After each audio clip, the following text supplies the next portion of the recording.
Hello everyone, എല്ലാവർക്കും tech gaming എന്ന് പറയുന്ന ഈ യൂട്യൂബ് ചാനലിലേക്ക് സ്വാഗതം. നമ്മളിന്നിവിടെ ചർച്ച ചെയ്യാൻ പോകുന്ന വിഷയം എന്ന് പറയുന്നത് ഒരുപാട് പേർക്കുള്ളൊരു സംശയമാണ്. അതായത് ഒരു എഡിറ്റിംഗ് പർപ്പസിന് അല്ലെങ്കിൽ ഒരു ഗെയിമിംഗ് പർപ്പസിനായിട്ട് ഒരു ഡിവൈസ് നോക്കുമ്പോൾ ലാപ്ടോപ്പ് എടുക്കുന്നതാണോ ലാഭം, അല്ലെങ്കിൽ PC എടുക്കുന്നതാണോ ലാഭം, അല്ലെങ്കിൽ ഏതാണ് ബെറ്റർ എന്നുള്ള ഒരു കൺഫ്യൂഷൻ എല്ലാവർക്കും ഉണ്ടാവും. അപ്പോൾ ഇതിലേതാണ് നല്ലത് എന്ന് പറയുന്നതിനുപരിയായിട്ട് ഞാൻ കുറച്ച് പോയിൻറ്റ്സ് ഇവിടെ പറയുന്നുണ്ട്. ഈ പോയിൻ്റ് കേട്ട് കഴിഞ്ഞിട്ട് അവസാനം നിങ്ങൾക്കായിട്ട് ഞാനൊരു ബോണസ് പോയിൻറ്റും കൂടി പറയുന്നുണ്ട്. അതും കൂടി കേട്ട് കഴിയുമ്പോൾ നിങ്ങൾക്ക് മനസ്സിലാവും ഏത് ഡിവൈസ് നിങ്ങൾക്ക് സ്യൂട്ടബിളാണ് എന്നുള്ള കാര്യം. അപ്പോൾ നമുക്ക് ഓരോ പോയിൻറ്റിലേക്ക് കിടക്കാം. ഇതിൽ ഒന്നാമത്തെ പോയിൻ്റാണ് പോർട്ടബിലിറ്റി. അതായത് നിങ്ങൾ ഒരു വിദ്യാർത്ഥിയാണ്, നിങ്ങൾ ഹോസ്റ്റലിൽ നിന്ന് പഠിക്കുന്ന ഒരു വ്യക്തിയാണ്, അല്ലെങ്കിൽ നിങ്ങൾ ട്രാവൽ ചെയ്ത് വർക്ക് ചെയ്യുന്നൊരു വ്യക്തിയാണ്. ആ സാഹചര്യത്തിൽ PC ഒരിക്കലും നിങ്ങൾക്ക് ശാശ്വതമായിരിക്കില്ല. കാരണം നിങ്ങൾക്കിത് കൊണ്ടു നടക്കുക എന്ന് പറയുന്നത് അത്ര അനായാസമായൊരു കാര്യമല്ല. നിങ്ങൾ എവിടെയെങ്കിലും പോകുമ്പോൾ ഇത് PC കെട്ടിപ്പെറുക്കി കൊണ്ടുപോകുക എന്ന് പറയുന്നത് അത്ര എളുപ്പമുള്ള കാര്യമല്ല. അതേസമയം അവിടെ നിങ്ങളൊരു ലാപ്പാണ് യൂസ് ചെയ്യുന്നതെന്നുണ്ടെങ്കിൽ നിങ്ങൾക്ക് എവിടെയാണ് യാത്ര ചെയ്യേണ്ടത് അവിടെയെല്ലാം ഇത് മടക്കി ഒരു ചെറിയ ബാഗിലിട്ട് സുഖമായിട്ട് കൊണ്ടുപോകാം. സോ നിങ്ങൾ അങ്ങനെ ഒരു പർപ്പസ്, അല്ലെങ്കിൽ നിങ്ങൾ ട്രാവലിംഗ് അല്ലെങ്കിൽ ഇങ്ങനെ ലൊക്കേഷൻ മാറിക്കൊണ്ടിരിക്കുന്ന ഒരു വർക്കുമായി ബന്ധപ്പെട്ട് നിൽക്കുന്ന ആളാണ് എന്നുണ്ടെങ്കിൽ നിങ്ങൾക്ക് ലാപ്ടോപ്പായിരിക്കും ബെറ്റർ. കാരണം നിങ്ങളിപ്പോൾ PC മേടിച്ച് വെച്ചാലും നിങ്ങളിങ്ങനെ യാത്ര ചെയ്യുകയാണെങ്കിൽ ചിലപ്പോൾ നിങ്ങൾക്ക് കൊണ്ടുപോകാൻ പറ്റില്ല, അപ്പോൾ നിങ്ങൾക്ക് അതുകൊണ്ട് യൂസ് ഉണ്ടാവത്തില്ല. സോ ഇൻ ദാറ്റ് കേസ് നിങ്ങളെപ്പോലുള്ള ആളുകൾക്ക് എല്ലായ്പ്പോഴും ലാപ്ടോപ്പ് തന്നെയായിരിക്കും നല്ലത്. അടുത്ത നമുക്ക് പെർഫോമൻസിനെ കുറിച്ച് സംസാരിക്കാം.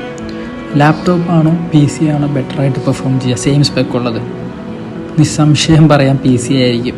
ഫോർ എൻ എക്സാമ്പിൾ, ഒരു 6050 ഗ്രാഫിക്സ് കാർഡ് വരുന്ന ലാപ്ടോപ്പ് എടുത്താലും PC എടുത്താലും അതിൽ നോക്കിയാൽ പെർഫോം ചെയ്യാൻ പോകുന്നത് PC ആയിരിക്കും. അതിനുള്ള കാരണം എന്ന് പറയുന്നത് ലാപ്ടോപ്പിൽ വരുന്നത് മൊബൈൽ ഗ്രാഫിക്സ് കാർഡാണ്, എന്നാൽ PC അതുപോലെയല്ല. പിന്നെ PC ക്യാബിനറ്റ് വലുതാണ്, അതുകൊണ്ട് തന്നെ അതിലിരിക്കുന്ന കമ്പോണൻസിനെല്ലാം അത്രയും സ്പേസും കിട്ടുന്നുണ്ട്. കറക്റ്റ് ഹീറ്റ് മാനേജ്മെൻറ്റ് നടക്കും, ഫാനും കാര്യങ്ങളൊക്കെ ഉള്ളത് കൊണ്ട്. ലാപ്ടോപ്പിലേക്ക് വരുമ്പോൾ ലാപ്ടോപ്പിലെയും ഉള്ളിലിരിക്കുന്ന കാര്യങ്ങളെല്ലാം വളരെ കൺജസ്റ്റഡ് ആയിട്ട് കറക്റ്റായിട്ട് ഹീറ്റ് പുറത്തേക്ക് തള്ളി പോകത്തില്ല. സോ അതിൻ്റെ ഫലമായി പെർഫോമൻസിൽ വേരിയേഷൻ വരും. ഫോർ എക്സാമ്പിൾ, നിങ്ങളൊരു ഹെവി ആയിട്ട് ഗെയിം കളിച്ചുകൊണ്ടിരിക്കുകയാണെങ്കിൽ PC ലാപ്ടോപ്പിലും കളിക്കുകയാണെന്നുണ്ടെങ്കിൽ PC FPS സ്റ്റേബിളായിരിക്കും. അതേസമയം ലാപ്ടോപ്പിലേക്ക് വരുമ്പോൾ അതിങ്ങനെ മാറിക്കൊണ്ടിരിക്കും, കാരണം ഹീറ്റ് കൂടുന്തോറും നമ്മുടെ ഡിവൈസ് സ്ട്രെയിൻ ചെയ്യും. So performance, high end performance എല്ലാം ഇപ്പോഴും ഒരു ലാപ്പും PC കമ്പയർ ചെയ്തെങ്കിൽ PC തന്നെയായിരിക്കും. ഇതിൽ മൂന്നാമത്തെ പോയിൻ്റാണ് ലൈഫ് സ്പാൻ എന്ന് പറയുന്നത്. നിങ്ങൾ ഒരു ലാപ്പും PC നോക്കിയാൽ ലൈഫ് സ്പാൻ എല്ലായ്പ്പോഴും PC തന്നെയായിരിക്കും കൂടുതൽ. അതിനുള്ള റീസൺ എന്ന് പറയുന്നത് ഹീറ്റിംഗ് തന്നെയാണ്. കാരണം ഈ പറയുന്ന PC വരുമ്പോൾ കൃത്യമായി ഹീറ്റ് മാനേജ്മെൻറ്റ് ഫാനും കാര്യങ്ങളൊക്കെ ഉള്ളത് കൊണ്ട്, സ്പേസ് ഉള്ളതുകൊണ്ടും ഹീറ്റ് അധികം നിൽക്കത്തില്ല, ഡിവൈസിന് സ്ട്രെയിൻ കുറവായിരിക്കും. അതേസമയം ലാപ്ടോപ്പിലേക്ക് വരുമ്പോൾ നിങ്ങൾ വളരെ ഹെവി ആയിട്ടാണ് ലാപ്പിൽ വർക്ക് ചെയ്യുന്നതെന്നുണ്ടെങ്കിൽ തീർച്ചയായും ചെറിയ ചെറിയ കമ്പോണൻസാണ് അകത്തിരിക്കുന്നത്. അപ്പോൾ ഹീറ്റ് ചിലപ്പോൾ ഹാൻഡിൽ ചെയ്യാൻ പറ്റാതെ ഡിവൈസ് കംപ്ലൈൻറ്റ് വരാനുള്ള സാധ്യത കൂടുതലാണ്. സോ നിങ്ങളൊരു ലാപ്ടോപ്പാണ് എടുക്കാൻ ശ്രമിക്കുന്നതെങ്കിൽ എക്സ്റ്റെൻഡഡ് വാറൻറ്റി എടുക്കുന്നത് വളരെ നന്നായിരിക്കും. കാരണം എന്തെങ്കിലും കംപ്ലൈൻറ്റ് വന്നാൽ ചിലപ്പോൾ നിങ്ങൾ വാങ്ങിയ ലാപ്ടോപ്പിൻ്റെ പകുതി തുക ചിലപ്പോൾ അതിൽ വേണ്ടി മുടക്കേണ്ടി വന്നേക്കാം. സോ നിങ്ങൾ ഹെവി ആയിട്ടാണ് വർക്ക് ചെയ്യുന്നതെങ്കിൽ ലാപ്ടോപ്പിനേക്കാൾ നല്ലത് PC തന്നെയാണ്. നെക്സ്റ്റ് പോയിൻ്റാണ് അപ്ഗ്രേഡ്. അതായത് നിങ്ങളിപ്പോൾ നിലവിൽ മാർക്കറ്റിൽ കിട്ടുന്ന ഒരു മികച്ച ഡിവൈസ് സ്വന്തമാക്കി, അതിപ്പോൾ ലാപ്പായാലും PC ആയാലും, ഒരു 2-3 വർഷം കഴിയുമ്പോൾ ടെക് വേൾഡാണ്, ഓട്ടോമാറ്റിക്കലി ചേഞ്ച് ആവും. സോ ആ ടൈമിൽ നിങ്ങളുടെ ഡിവൈസ് ആ സമയത്തുള്ള ഡിവൈസുകൾ അത്ര മികച്ചതാവാൻ സാധ്യതയില്ല. അപ്പോൾ ആ സമയത്ത് നിങ്ങൾക്ക് എന്ത് ചെയ്യാൻ പറ്റും, നിങ്ങളുടെ ഡിവൈസ് നിങ്ങൾക്ക് വേണമെങ്കിൽ അപ്ഗ്രേഡ് ചെയ്യാം. സോ അതിലൊരു പ്രശ്നം എന്ന് പറയുന്നത് ലാപ്ടോപ്പിൽ അപ്ഗ്രേഡേഷൻ ലിമിറ്റേഷൻ ഉണ്ട്. കാരണം നിങ്ങൾക്കാകെ റാമും സ്റ്റോറേജും മാത്രമേ അപ്ഗ്രേഡ് ചെയ്യാൻ പറ്റത്തുള്ളൂ, ഗ്രാഫിക്സ് കാർഡ് പറ്റത്തില്ല. ബട്ട് ആ ടൈമിലൊരു PC ആണെന്നുണ്ടെങ്കിൽ നിങ്ങൾക്ക് വേണമെങ്കിൽ ഗ്രാഫിക്സ് കാർഡ് അപ്ഗ്രേഡ് ചെയ്യാനുള്ള ഓപ്ഷനും കൂടിയുണ്ട്. സോ ഒരു അപ്ഗ്രേഡിങ് ലെവലിലേക്ക് ചിന്തിക്കുമ്പോഴാണെങ്കിൽ കൂടിയും ലാപ്ടോപ്പിനേക്കാളും ബെറ്റർ PC തന്നെയാണ്. കാരണം ഇത് തന്നെ, ഗ്രാഫിക്സ് കാർഡ് നമുക്ക് ലാപ്ടോപ്പിൽ ഒരിക്കലും അപ്ഗ്രേഡ് ചെയ്യാൻ പറ്റത്തില്ല, പക്ഷേ PC നമുക്ക് അങ്ങനൊരു ഓപ്ഷൻ അവൈലബിൾ ആണ്. നെക്സ്റ്റ് പോയിൻ്റാണ് പവർ കൺസംഷൻ. തീർച്ചയായും ലാപ്ടോപ്പിനേക്കാൾ കൂടുതൽ PC തന്നെയായിരിക്കും പവർ കൺസ്യൂം ചെയ്യുക. അതിനുള്ള റീസൺ എന്ന് വെച്ചാൽ പെർഫോമൻസ് ആണ്. PC നല്ല രീതിയിൽ പെർഫോം ചെയ്യുമ്പോൾ അതിന് ഓട്ടോമാറ്റിക്കലി അത്രയും പവറിൻ്റെ ആവശ്യം വരും. സോ പവർ എല്ലായ്പ്പോഴും കൂടുതൽ എടുക്കാൻ പോകുന്നത് PC തന്നെയായിരിക്കും. ലാപ്ടോപ്പിൽ നമുക്ക് പവർ കൺസ്യൂമേഷൻ വളരെ കുറവായിരിക്കും. നെക്സ്റ്റ് പോയിന്റ് എന്ന് പറയുന്നത് നിങ്ങളൊരു റൂറൽ ഏരിയയാണ് അല്ലെങ്കിൽ ഉള്ളേരിയകളാണ്, കാരണം ഈ പവർ കട്ട് പോലുള്ള കാര്യങ്ങളെല്ലാം സ്ഥിരമാണ്, അല്ലെങ്കിൽ ഒരു ദീർഘസമയത്തേക്ക് ഇലക്ട്രിസിറ്റി കിട്ടാത്തൊരവസ്ഥ വരുന്ന സ്ഥലത്തുള്ള ആളാണ് നിങ്ങളെങ്കിൽ നിങ്ങൾക്ക് നല്ലത് ലാപ്ടോപ്പ് ആയിരിക്കും. എന്താണ് റീസൺ എന്ന് പറയുന്നത്, ഇപ്പോൾ നമുക്കൊരു UPS ഉണ്ടെങ്കിൽ കൂടിയും ചിലപ്പോൾ ഒരു 3/4 മണിക്കൂറൊക്കെ കിട്ടുന്ന UPSകൾ നമുക്ക് അവൈലബിൾ ആയിട്ടുള്ളൂ.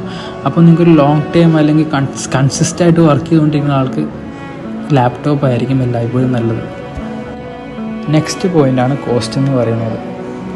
ഇതിലൊരു കൺഫ്യൂഷൻ എന്താണെന്ന് വെച്ചാൽ ലാപ്ടോപ്പിൻ്റെ റേറ്റ് അറിയാൻ വലിയ ബുദ്ധിമുട്ടില്ല, കാരണം നിങ്ങൾക്ക് നേരെ ഫ്ലിപ്കാർട്ടോ ആമസോണിലോ പോയിട്ട് നിങ്ങൾക്ക് ഈസി ആയിട്ട് ഇതിൻ്റെ റേറ്റ് അറിയാൻ പറ്റും, ഒരു ലാപ്ടോപ്പിൻ്റെ വില എന്താണ്. PC-യിലേക്ക് വരുമ്പോൾ നിങ്ങളൊരു ഷോപ്പിൽ ചെന്ന് റെഡിമെയ്ഡായിട്ട് ചോദിക്കുകയാണെങ്കിൽ ചിലപ്പോൾ കോസ്റ്റ് ഇത്തിരി കൂടുതലായിരിക്കും. അതേസമയം നിങ്ങൾ കസ്റ്റമൈസ് ചെയ്ത് ബിൽഡ് ചെയ്തെടുക്കുകയാണെങ്കിൽ ചിലപ്പോൾ കോസ്റ്റ് ഇത്തിരി കുറഞ്ഞ് കിട്ടാനുള്ള സാധ്യതയുണ്ട്. എങ്കിൽ കൂടി നമുക്കൊരു 50,000 രൂപ കണക്കെടുക്കുകയെന്ന് വിചാരിക്കുക. ഒരു 50,000 രൂപയുടെ ലാപ്പ് മേടിച്ചു, അതേ സ്പെക്കുള്ള ഒരു PC ബിൽഡ് ചെയ്ത് വരുമ്പോൾ, ഞാൻ ഓരോ കമ്പോണൻസിൻ്റെ റേറ്റ് എടുത്ത് പറയുന്നില്ല, എങ്കിലും നിങ്ങളത് ബിൽഡ് ചെയ്ത് ഒരു 50,000 രൂപയ്ക്ക് ബിൽഡ് ചെയ്തെന്ന് കരുതുക. സംഭവം 50,000 രൂപ സ്പെക്ക്, ഒരു 50,000 രൂപയ്ക്ക് നിങ്ങൾ പണം തീർത്തു. ബട്ട് നിങ്ങൾക്ക് അവിടെ ലാപ്ടോപ്പ് ഓൺ ചെയ്യാൻ പറ്റും, പക്ഷേ PC ഓൺ ചെയ്യാൻ പറ്റില്ല. അതെന്താ കാരണം? നമ്മൾ CPU ബിൽഡ് ചെയ്യണ എമൗണ്ടാണ് പറഞ്ഞത്. CPU ബിൽഡ് ചെയ്യുമ്പോൾ തന്നെ ഒരു ലാപ്ടോപ്പിൻ്റെ റേറ്റ് ആവും അതേ സ്പെക്കിൽ വരുമ്പോൾ. അപ്പോൾ നിങ്ങൾക്ക് അവിടെ എക്സ്ട്രാ വേണ്ടത് എന്താ? ഒരു മോണിറ്റർ അല്ലെങ്കിൽ മൗസ് അങ്ങനെയുള്ള കാര്യങ്ങളൊക്കെ വേണ്ടി വരും. അപ്പോൾ മോണിറ്റർ എടുക്കുമ്പോൾ തന്നെ എന്താണ്, നിങ്ങൾക്കൊരു ഹൈ എൻഡ് പെർഫോമൻസ് കിട്ടുന്ന മോണിറ്റർ മേടിക്കുമ്പോൾ ഒരു 10-15 രൂപ മുടക്കേണ്ടി വരും. റൗണ്ട് ഒരു 18K കൂട്ടിക്കും. അപ്പോൾ നിങ്ങൾക്ക് ടോട്ടൽ കോസ്റ്റ് വരുന്നത് ഒരു 50,000 രൂപ ലാപ്പ് വരുന്ന അതേ സ്പെക്കുള്ള ഒരു PC ബിൽഡ് ചെയ്ത് വരുമ്പോൾ 68,000 വരും. അപ്പോൾ കോസ്റ്റ് നോക്കുകയാണെങ്കിൽ PC-ക്ക് ആയിരിക്കും കൂടുതൽ. പക്ഷേ PC-ക്ക് റേറ്റ് കൂടുമെങ്കിലും അതിൻ്റെതായ ബെനിഫിറ്റും കാര്യങ്ങൾ എല്ലാം തന്നെയുണ്ട്. പിന്നെ ലാപ്ടോപ്പ് ഞാൻ പറഞ്ഞത് ഫസ്റ്റ് പോയിൻ്റ് തന്നെയാണ് ഞാൻ പിന്നെയും ഒരു സ്ട്രെയിൻ ചെയ്ത് പറഞ്ഞത്. കാരണം നിങ്ങൾക്ക് ട്രാവൽ ചെയ്തുള്ള വർക്കാണെങ്കിൽ പിന്നെ നിങ്ങൾ PC മേടിച്ചാൽ വെറുതെ വീട്ടിലിരിക്കത്തുള്ളൂ. സോ ആ നേരം കൊണ്ട് ലാപ്ടോപ്പ് ആയിരിക്കും ബെറ്റർ. ഇനിയാണ് ബോണസ് ടിപ്പ് എന്ന് പറയുന്നത്. നിങ്ങളൊരു ഡിവൈസ് എടുക്കാൻ പോകുന്നത് നിങ്ങൾക്ക് ഒരു റീസൺ ഉള്ളതുകൊണ്ടായിരിക്കാം. ചിലപ്പോൾ ആ റീസൺ എന്ന് പറഞ്ഞാൽ ഗെയിമിംഗ് ആയിരിക്കാം, അല്ലെങ്കിൽ എഡിറ്റിംഗ് ആയിരിക്കാം. അപ്പോൾ നിങ്ങൾ ചെയ്യേണ്ടത് ഒരു പേപ്പറും പേനയും എടുക്കുക, എന്നിട്ട് എഴുതി വെക്കുക. ഗെയിമിംഗ് ആണോ? ഓക്കെ, നിങ്ങൾ കളിക്കാൻ പോകുന്ന ഗെയിം ഏതൊക്കെയാണ് ആ പേരൊക്കെ എഴുതി വെക്കുക. എഡിറ്റിംഗ് ആണോ? എഡിറ്റ് ചെയ്യാൻ ഏതെല്ലാം ആപ്ലിക്കേഷൻസ് നിങ്ങൾക്ക് ആവശ്യമുണ്ട് ആ ആപ്ലിക്കേഷൻസിൻ്റെ പേര് എഴുതി വെക്കുക. നേരെ ക്രോമിൽ പോവുക, നിങ്ങൾ കളിക്കാൻ ഉദ്ദേശിക്കുന്ന ഗെയിമിൻ്റെ വെബ്സൈറ്റിൽ കയറുക. അതിൽ കയറി കഴിഞ്ഞാൽ മിനിമം റിക്വയർമെൻറ്റും ഉണ്ടാവും, ഈ പറയുന്ന പോലെ ഹൈ എൻഡ് റിക്വയർമെൻറ്റ് ഉണ്ടാവും, ബെസ്റ്റ് പെർഫോമൻസ് കിട്ടുന്ന റിക്വയർമെൻറ്റ് ഉണ്ടാവും.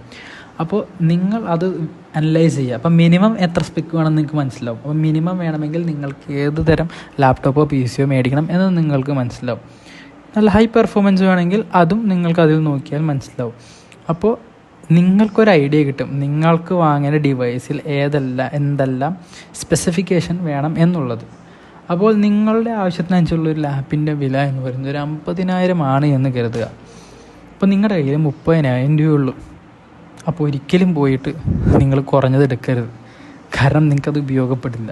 ആ പൈസ സേവ് ചെയ്ത് വെക്കുക, ബാക്കി ഫണ്ട് ഒപ്പിക്കുക, എന്നിട്ട് നിങ്ങൾ ഉദ്ദേശിക്കുന്ന കാര്യം ചെയ്യാൻ ആവശ്യമായ സ്പെസിഫിക്കേഷനുള്ള ഡിവൈസ് മാത്രം വാങ്ങിക്കുക. സോ ഇന്നത്തെ വീഡിയോ ഇത്രയേ ഉള്ളൂ. എല്ലാവർക്കും ഉപകാരമായെന്ന് വിചാരിക്കുന്നു.